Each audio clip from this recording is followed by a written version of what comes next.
મારા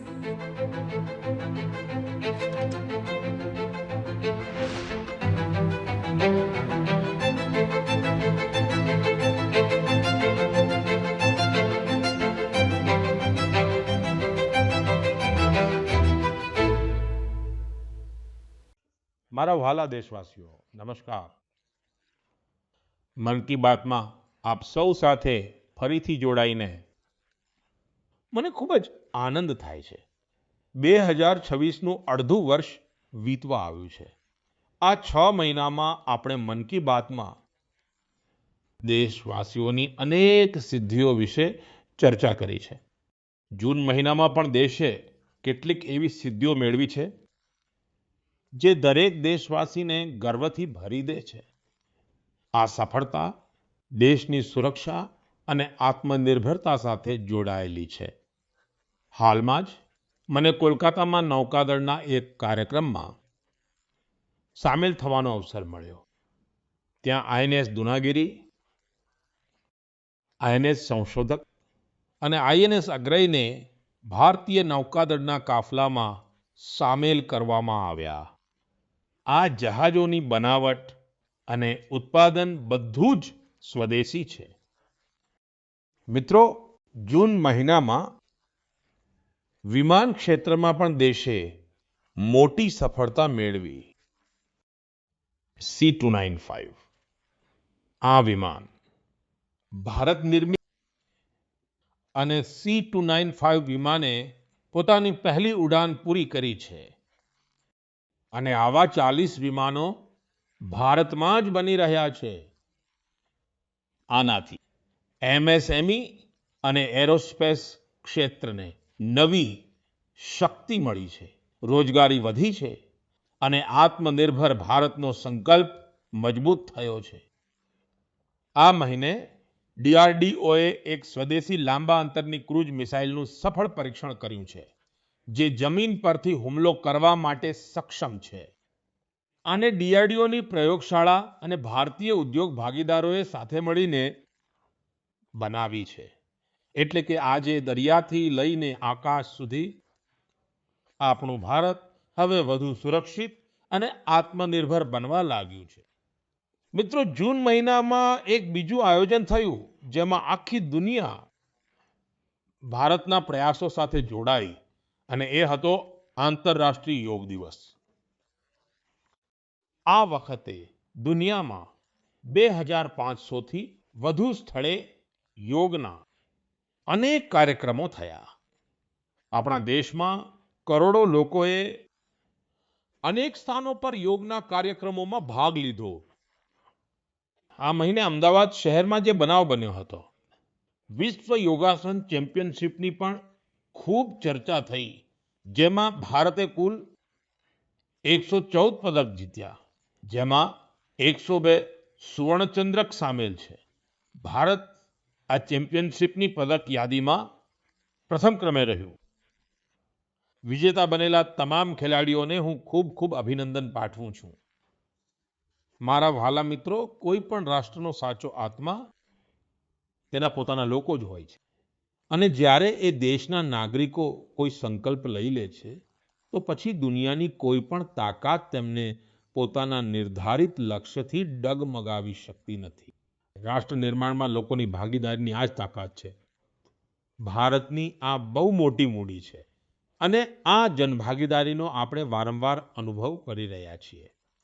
મિત્રો, પશ્ચિમ એશિયામાં સર્જાયેલી યુદ્ધની સ્થિતિ જોતા મેં દેશવાસીઓને કેટલીક વિનંતી કરી હતી. મેં કહ્યું હતું કે જ્યાં સુધી શક્ય હોય થોડા સમય માટે સોનું ખરીદવાથી બચો.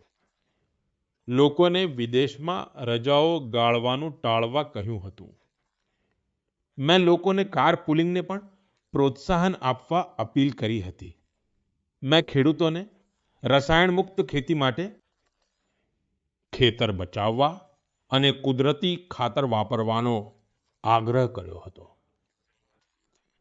મિત્રો, હું દેશના દરેક નાગરિકનો આભારી છું કે મારી અપીલને તેમણે માત્ર ટેકો જ નથી આપ્યો, પણ દરેક રીતે તેમાં સહયોગ આપી રહ્યા છે. મને ઘણા પરિવારોએ સંદેશા મોકલીને પોતાના અનુભવો જણાવ્યા છે. કેટલાય પરિવારોએ નક્કી કર્યું છે કે ઘરના લગ્ન પ્રસંગે આ વખતે સોનું નહીં ખરીદે. જરૂર પડશે તો જૂના સોનાને ઓગાળીને નવા દાગીના બનાવી લેશે. કેટલાય લોકોએ સોશિયલ મીડિયા પર એ પણ લખ્યું છે કે કેવી રીતે તેમણે આ વખતે વિદેશ પ્રવાસ જવાનું માંડી વાળ્યું છે. મિત્રો, કાર પુલિંગને લઈને પણ લોકોએ અનેક અનુભવો જણાવ્યા છે.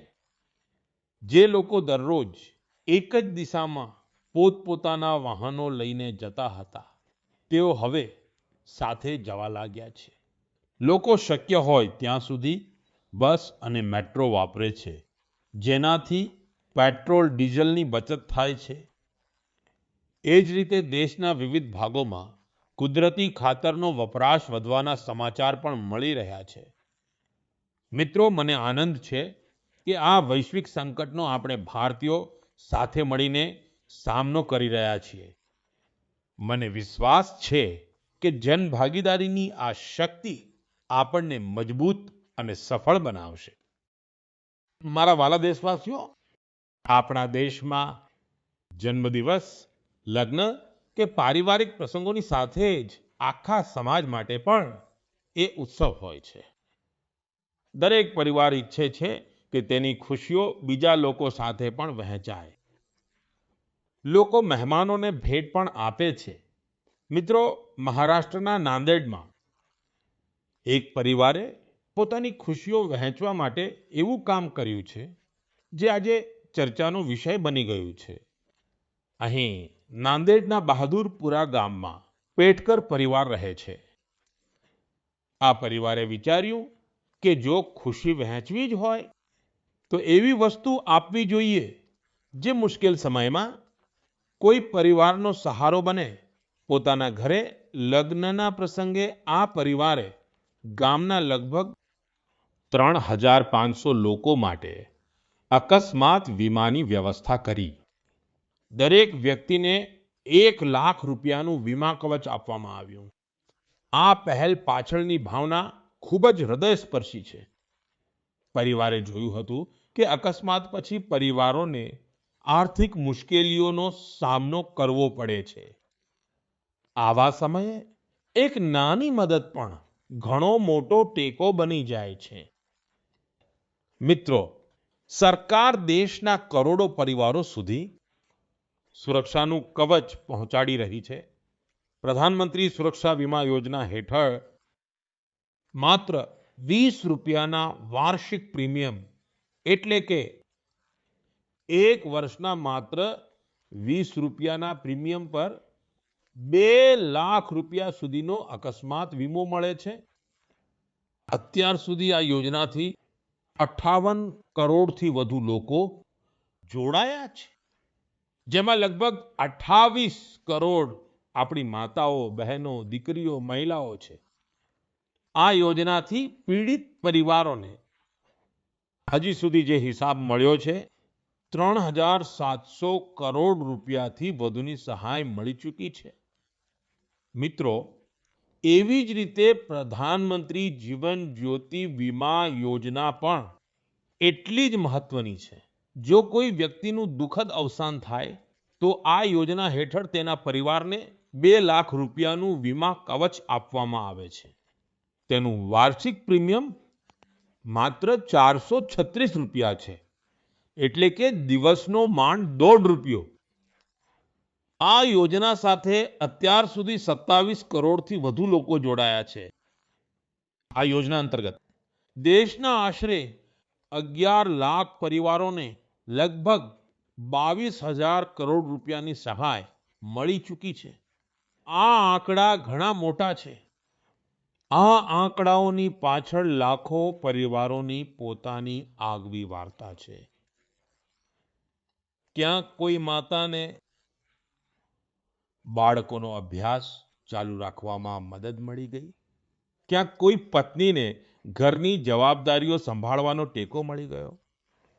મિત્રો, ઘણીવાર બહુ મોટી સુરક્ષાની શરૂઆત ખૂબ નાની રકમ અને એક નાના ડગલાથી થઈ શકે છે. નાનકડો નિર્ણય પણ મોટું પરિવર્તન લાવે છે. મારી આપ સૌને વિનંતી છે કે તમારા પરિવારમાં આ યોજનાઓની માહિતી જરૂર આપજો.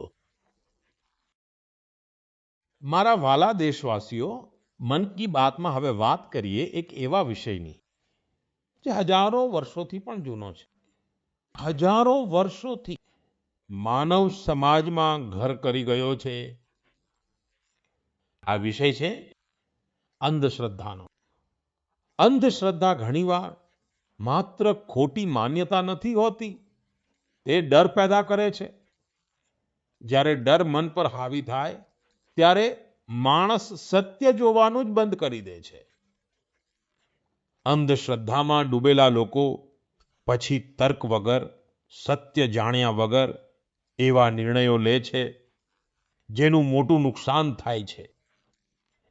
સમાજમાં એવા લોકો પણ હોય છે જે વિજ્ઞાન, અનુભવ અને તર્કના આધારે તે માન્યતાઓને પડકારે છે. અંધશ્રદ્ધાથી શ્રદ્ધાની આ યાત્રા સરળ નથી હોતી. અને આજે હું આવી જ એક સફળ સફર વિશે ચોક્કસ જણાવવા માંગુ છું. મિત્રો, અસમમાં એક પક્ષી જોવા મળે છે.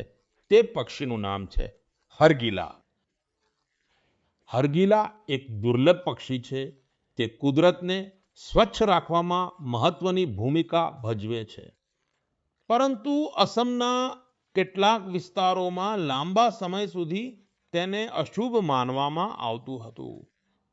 લોકો તેને પોતાની આસપાસ જોવાનું પસંદ કરતા નહોતા. ઘણીવાર તો એવા ઝાડ પણ કાપી નાખવામાં આવતા જેના પર હરગિલાના માળા બનેલા હોય. વિચારો, એક એવું પક્ષી જે પર્યાવરણની સફાઈમાં મદદ કરે, એ જ હરગિલા. એ સમયે જ્યારે પક્ષીઓ લોકોના ડરનો ભોગ બની રહ્યા હતા, ત્યારે આ ઘટના જીવવિજ્ઞાની પૂર્ણિમા દેવી બર્મનની નજરે પડી. તેમણે લોકોના મનની ખોટી માન્યતા બદલવાનો સંકલ્પ કર્યો. તેમણે મહિલાઓ સાથે વાત કરી, લોકોને વિજ્ઞાનના આધારે સમજાવ્યા. ધીરે ધીરે મહિલાઓ આ અભિયાન સાથે જોડાવા લાગી. પછી એક મોટો બદલાવ શરૂ થયો. જે પક્ષીને ક્યારેક અશુભ માનીને ભગાડી દેવામાં આવતું હતું, તે જ ગામડાઓની ઓળખ બનવા લાગ્યું. હજારો ગ્રામીણ મહિલાઓ હરગિલા પક્ષીને બચાવવા માટે આગળ આવી. આજે તેમને હરગિલા આર્મીના નામે ઓળખવામાં આવે છે. આ મહિલાઓએ સમાજ સાથે સંઘર્ષ પણ કર્યો. સમાજને સમજાવવા માટે રાત દિવસ કામ કર્યું અને અંધવિશ્વાસને પાછળ છોડી દીધો. તેમણે બતાવી આપ્યું છે કે જ્યારે સાચી માહિતી પહોંચાડવામાં આવે છે, ત્યારે વર્ષો જૂની વિચારધારા પણ બદલાઈ શકે છે. મિત્રો, હું વારંવાર કહું છું કે જે રમે છે તે ખીલે છે. આજે દેશમાં એવા યુવાનોની સંખ્યા ખૂબ ઝડપથી વધી રહી છે, જેઓ રમે પણ છે અને ખીલે પણ છે. પહેલા કરતા હવે વધુ યુવાનો રમતને કારકિર્દી તરીકે અપનાવે છે. મને નાગાલેન્ડના એવા 2 પ્રયાસો વિશે જાણકારી મળી છે જે ખૂબ જ રસપ્રદ છે. પહેલો પ્રયાસ છે નાગાલેન્ડ બેબી લીગ, જેનું નામ સાંભળીને તમને ચોક્કસ લાગશે કે આ નાના બાળકોની કોઈ સામાન્ય લીગ હશે. પણ એવું બિલકુલ નથી. આ 5 થી 12 વર્ષની ઉંમરના બાળકો માટે છે. નાના બાળકો, ફૂલ જેવા બાળકોની એક અનોખી લીગ છે. અને આ નાનકડા ફૂટબોલ ખેલાડીઓની એક એવી લીગ છે જે તેમની ઝડપ અને પ્રતિભા માટે છે. તેમને પ્રેરણા આપે છે અને ઓળખ પણ અપાવે છે. એની શરૂઆત નાગાલેન્ડના વધુમાં વધુ બાળકોને ફૂટબોલ સાથે જોડવા માટે થઈ હતી. 5 થી 12 વર્ષના છોકરા છોકરીઓ આમાં ભાગ લઈ શકે છે. આ લીગે હવે પોતાના સફળ 3 વર્ષ પૂરા કર્યા છે. આ લીગની બાળકોના મન પર ખૂબ જ સારી અસર પડી છે. મિત્રો, નાગાલેન્ડમાં વધુ એક સારો પ્રયાસ થઈ રહ્યો છે. તેનું નામ છે નાગાલેન્ડ વિમેન ફુટસલ લીગ.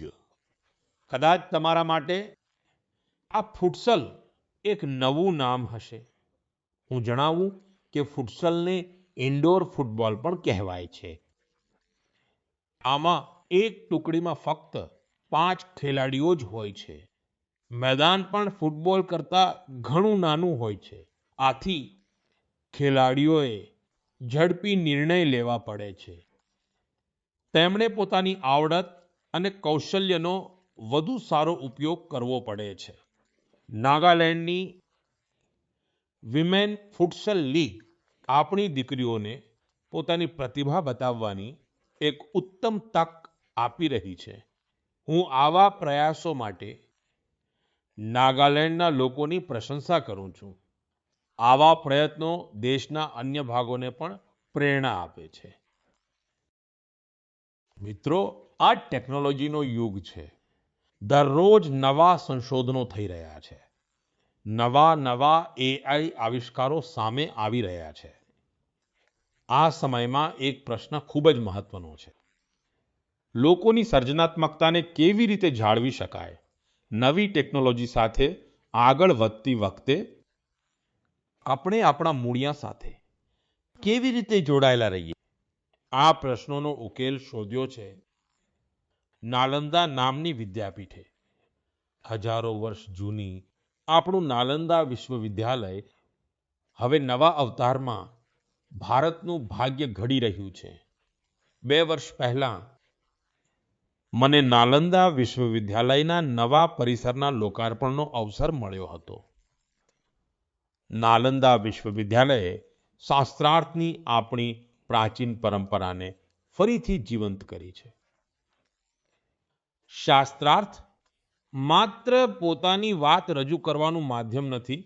તે વાદ, સંવાદ અને મંથનની એક શિસ્તબદ્ધ પ્રક્રિયા છે. તેમાં તર્ક અને તથ્યોની સાથે પોતાની વાત કહેવી ખૂબ જરૂરી હોય છે અને તેમાં તમારી કુશળતા હોવી જોઈએ. બીજાના વિચારોને ધીરજપૂર્વક સાંભળવાની અને સમજવાની શીખ પણ આ શાસ્ત્રાર્થની પ્રક્રિયામાંથી જ મળે છે. મને એ વાતનો ખૂબ જ આનંદ છે કે નાલંદા વિશ્વવિદ્યાલય આને પોતાના દીક્ષાંત સમારોહનો હિસ્સો બનાવ્યો. આમાં ભાગ લેનારા આશરે અડધા વિદ્યાર્થીઓ અન્ય દેશોમાંથી આવ્યા હતા. એક પ્રાચીન પરંપરાને આજના સમય સાથે જોડવાનો આ પ્રયાસ ખૂબ જ પ્રશંસનીય છે. હું આ માટે નાલંદા વિશ્વવિદ્યાલયને ખૂબ ખૂબ અભિનંદન આપું છું. હું દેશના અન્ય વિશ્વવિદ્યાલયોને પણ વિનંતી કરીશ કે તેઓ આવી પહેલ પર વિચાર કરે. મિત્રો, યુવાનોને પોતાના મૂળિયા સાથે જોડીને રાખવા માટે નવી ટેકનોલોજી માટે તૈયાર કરવાનો વધુ એક સારો પ્રયાસ થઈ રહ્યો છે. દિલ્હી ખાતેની central Sanskrit university artificial intelligence અને ડેટા સાયન્સમાં બીટેક અભ્યાસક્રમ શરૂ કરવાની છે. આ આધુનિક તકનીકને ભારતના પરંપરાગત જ્ઞાન સાથે જોડવાની દિશામાં એક મહત્વનું પગલું છે. આનાથી ભારતીય ભાષાઓ માટે નવા એઆઈ સાધનો તૈયાર કરવામાં મદદ મળશે. આપણા પ્રાચીન ગ્રંથો અને હસ્તપ્રતોને ડિજિટલ સ્વરૂપે સાચવવાના કામને પણ નવો વેગ મળશે. હું સેન્ટ્રલ સંસ્કૃત યુનિવર્સિટીને તેમના આ સુંદર પ્રયાસ માટે ખૂબ ખૂબ શુભેચ્છાઓ પાઠવું છું. મિત્રો, આજે આપણી ભારતીય સંસ્કૃતિ દુનિયાના જુદા જુદા ભાગો સુધી પણ પહોંચવા લાગી છે. આપણા ગીત, સંગીત અને આધ્યાત્મિકતાને દુનિયાના લોકો જાણી અને અપનાવી રહ્યા છે. ભારતથી હજારો કિલોમીટરના અંતરે કેરેબિયન સમુદ્રમાં ડોમિનિકન રિપબ્લિક નામનો એક દેશ છે. ત્યાં ભારતીયોની સંખ્યા લગભગ 100 છે, કદાચ તેનાથી પણ ઓછી હશે. તેમ છતાં ત્યાં ભારતીય સંસ્કૃતિ અને આધ્યાત્મિકતા સાથે જોડાયેલો એક ઘણો સારો પ્રયાસ થઈ રહ્યો છે. ત્યાં સ્પેનિશ બોલતા કેટલાક લોકોએ એક ટુકડી બનાવી છે અને આ ટુકડીનું નામ છે બ્રહ્મ કમલ ડોમિનિકાના. જૂથના સભ્યો બધા સાથે મળીને વૈદિક સાહિત્યનો અભ્યાસ કરે છે. તેઓ વૈદિક મંત્રોનું ઉચ્ચારણ પણ શીખી રહ્યા છે. તેમને આ માટે કોઈ વિધિવત તાલીમ મળી નથી, પરંતુ તેમણે ઓડિયો રેકોર્ડિંગ સાંભળીને વૈદિક મંત્રોનું સાચું ઉચ્ચારણ શીખી લીધું છે. આજે તેઓ ઘણા મંત્રોનો ખૂબ સરસ જાપ કરે છે, જેમાં પુરુષ સુક્તમ, શ્રી સુક્તમ, શ્રી રુદ્રમ, દુર્ગા સુક્તમ અને દેવી મહાત્મ્ય સામેલ છે. ભારતથી આટલા દૂર રહીને આપણી પરંપરાઓ શીખવાનો તેમનો આ પ્રયાસ ખૂબ પ્રેરક છે. બ્રહ્મ કમલ ડોમિનિકાના તમામ સભ્યોને એમના આ પ્રયાસો માટે હું ખૂબ ખૂબ શુભેચ્છાઓ પાઠવું છું. હું એવા તમામ લોકોની હૃદયપૂર્વક પ્રશંસા કરું છું જેઓ ભારતીય સંસ્કૃતિને દુનિયાભરમાં લોકપ્રિય બનાવવા માટે સતત પ્રયત્ન કરી રહ્યા છે. મારા વ્હાલા દેશવાસીઓ, મેઘાલયની ઓળખ વાદળો અને સુંદર નજારાઓથી છે. જે ત્યાં જાય છે તેને લોકોનું પોતીકાપણું પણ લાંબા સમય સુધી યાદ રહે છે. પણ મેઘાલયની એક બીજી વિશેષતા છે જેની હું આજે મન કી બાતમાં તમારી સાથે ચર્ચા કરીશ. તે છે મેઘાલયના રૂટ બ્રિજ. રસ્તાવાળો રૂટ બિલકુલ નહીં, મૂળિયાવાળો રૂટ. આ રૂટ બ્રિજોની વાર્તા ખૂબ રસપ્રદ છે. આ બ્રિજ થોડા દિવસો કે વર્ષોમાં નથી બનતા. આને તૈયાર થવામાં ઘણા દાયકાઓ લાગે છે. રબરના ઝાડના મૂળિયાઓને ધીરે ધીરે દિશા આપવામાં આવે છે અને પછી આ મૂળિયાઓને પાણીના પ્રવાહની બીજી બાજુ લઈ જવામાં આવે છે. સમય જતાં એ મૂળિયા એક મજબૂત બ્રિજનું રૂપ લઈ લે છે. આ બ્રિજોની એક બીજી વિશેષતા છે. આ એક જીવંત પુલ છે. સમય વીતવાની સાથે તે વધુ મજબૂત બને છે. આમાં મેઘાલયના લોકોની સર્જન શક્તિ જોવા મળે છે. આની પાછળ વર્ષોની ધીરજ અને કુદરત પ્રત્યેનું ખૂબ જ ઊંડું સન્માન રહેલું છે. આ પુલ બતાવે છે કે મનુષ્ય પ્રકૃતિ સાથે મળીને કેટલી અદ્ભુત વસ્તુઓ બનાવી શકે છે. આ આપણા દેશની આ ધરતીની ધરોહર છે. હવે ભારતે મેઘાલયના આ રૂટ બ્રિજને યુનેસ્કો વર્લ્ડ હેરિટેજ સાઇટ નેટવર્કમાં સામેલ કરવા માટે અરજી કરી છે. સાથીઓ, વાતાવરણમાં આવતા બદલાવને કારણે આ રૂટ બ્રિજ સામે અનેક પડકારો પણ આવે છે. આવા સમયે મેઘાલયના લોકોએ આ કુદરતી વારસાના જતનની જવાબદારી પણ ખૂબ સારી રીતે નિભાવી છે. પહેલા એ જાણવું પણ સહેલું નહોતું કે આવા પુલોની સંખ્યા કેટલી છે. સ્થાનિક લોકોએ પોતે જ એમની ગણતરી શરૂ કરી. ત્યારબાદ સમુદાયોએ આ પુલોની સંભાળ લેવાની જવાબદારી પણ ઉપાડી લીધી. આજે સ્થાનિક લોકો 120 થી વધુ રૂટ બ્રિજની દેખરેખ કરે છે. કેટલીક ટુકડીઓ દર વર્ષે આ પુલોની સ્થિતિ તપાસે છે. કેટલાક લોકોએ આસપાસના વિસ્તારને મજબૂત બનાવવા માટે નર્સરી પણ બનાવી છે. આ રીતે એમના જતન માટે એક આખી ઇકોસિસ્ટમ તૈયાર થઈ ગઈ છે. તમે જોયું હશે કે આ વર્ષે હેલીવારજીને પદ્મ પુરસ્કારથી સન્માનિત કરવામાં આવ્યા છે. તેમણે પોતાના જીવનના 50 થી પણ વધુ વર્ષો આ રૂટ બ્રિજની દેખભાળમાં વિતાવ્યા છે. તેમનું સમર્પણ આપણા સૌ માટે પ્રેરણાદાયી છે. મિત્રો, તમે ક્યારેય આ રૂટ બ્રિજની મુલાકાત લીધી હોય તો તેની તસવીરો સોશિયલ મીડિયા પર ચોક્કસ શેર કરજો. તમારી આ તસવીરો બીજા લોકોને પણ મેઘાલયના આ અનોખા વારસા વિશે જાણવા માટે પ્રેરિત કરશે.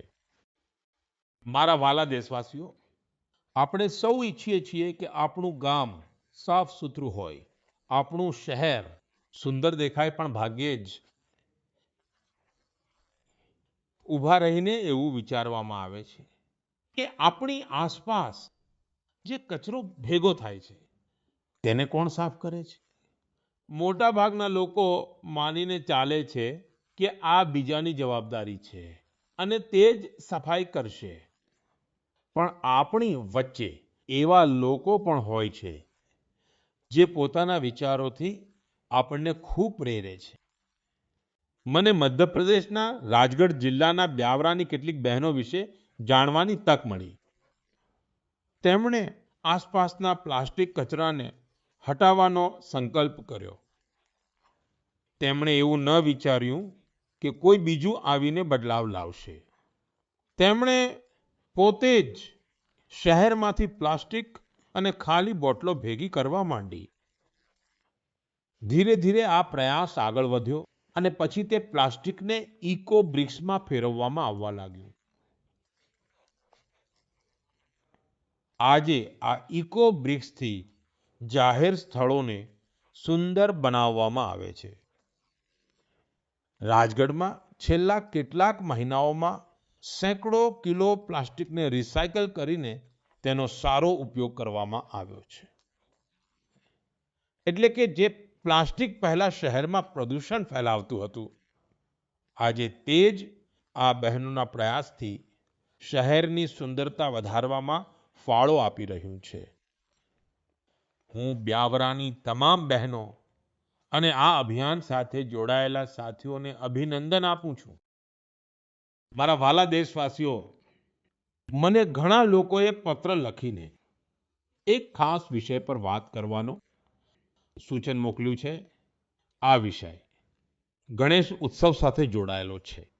આમ તો ગણેશ ઉત્સવમાં હજુ ઘણો સમય બાકી છે, પણ લોકોએ એવો આગ્રહ કર્યો છે કે આ વિષય પર અત્યારે જ વાત થવી જોઈએ. ખરેખર તો ગણેશજીની મૂર્તિઓ બનાવવાનું કામ ઘણું વહેલું શરૂ થઈ જાય છે. મૂર્તિ બનાવનારા અને મૂર્તિના વેપાર સાથે જોડાયેલા લોકો અત્યારથી જ સક્રિય થઈ જાય છે. એટલા માટે જ મારી આપ સૌને એક ખાસ વિનંતી છે. તમે એવો પ્રયત્ન કરો કે તમારા ઘરે, સોસાયટીમાં કે આસપાસની જગ્યાઓએ ગણપતિ બાપાની જે મૂર્તિની સ્થાપના થાય તે આપણા જ દેશની માટીમાંથી બનેલી હોય, તે આપણા પોતાના કુંભારો અને આપણા સ્થાનિક કલાકારો દ્વારા જ તૈયાર થઈ હોય. જે લોકો ગણેશજીની સુંદર મૂર્તિઓ બનાવે છે તેમને પણ મારી ખાસ વિનંતી છે કે તેઓ માટીની મૂર્તિઓને જ વધુ મહત્વ આપે. અને જે લોકો મૂર્તિઓ ખરીદે છે તેઓ પણ એ વાત ચોક્કસ જુએ કે ગણપતિ બાપાની મૂર્તિ શેમાંથી બનેલી છે અને તે કયા દેશમાં તૈયાર કરવામાં આવી છે. પ્લાસ્ટર ઓફ પેરિસની મૂર્તિઓ બિલકુલ ખરીદશો નહીં. મિત્રો, માટીની મૂર્તિઓ પૂજા પછી પાણીમાં સરળતાથી ઓગળી જાય છે. તેનાથી આપણી નદીઓ, તળાવો અને પર્યાવરણ સુરક્ષિત રહે છે. આપણી શ્રદ્ધા અને આસ્થા પણ જળવાઈ રહે છે અને પ્રકૃતિ પ્રત્યેની જવાબદારી પણ પૂરી થાય છે. સ્થાનિક કારીગરો પાસેથી મૂર્તિ ખરીદીને આપણે વોકલ ફોર લોકલના સંકલ્પને ટેકો આપીએ છીએ. મને વિશ્વાસ છે કે આ ગણેશ ઉત્સવમાં અને આવા દરેક ઉત્સવમાં આપણે આ બાબતો પર ચોક્કસ ગંભીરતાથી વિચાર કરીશું અને દેશના હિતમાં પગલાં ભરીશું. મિત્રો, આપણા દેશની મોટી શક્તિ આપણા લોકો છે. દેશના અલગ અલગ ભાગોમાં થઈ રહેલા નાના મોટા કાર્યો આપણને ઘણું બધું શીખવે છે. આ પ્રયાસો દર્શાવે છે કે જ્યારે મનમાં સંકલ્પ હોય અને આખા સમાજનો સાથ મળે ત્યારે મોટું પરિવર્તન લાવી શકાય છે. તમારી આસપાસ થતા આવા પ્રયત્નો વિશે મને તમારા વિચારો જરૂર લખતા રહેજો અને સૂચનો મોકલતા રહેજો. બની શકે તમારી આસપાસની કોઈ નાની પહેલ દેશ માટે પ્રેરણા બને. આવતા મહિને ફરી મળીશું. દેશવાસીઓના કેટલાક નવા પ્રયત્નોની ચર્ચા કરીશું. ત્યાં સુધી તમે પોતાનું અને પોતાના પરિવારનું ધ્યાન રાખજો. અને હા, જળ સંચય તો કરવાનો જ છે. વરસાદના પાણીના એક એક ટીપાને આપણે બચાવવાનું છે. કેચ ધ રેઇન આ અભિયાન જરા પણ ઢીલું પડવા દેવાનું નથી. તો મારો ખાસ આગ્રહ છે, વરસાદના પાણીનું પ્રત્યેક ટીપું આપણે સૌ મળીને બચાવીએ. ખૂબ ખૂબ આભાર. નમસ્કાર.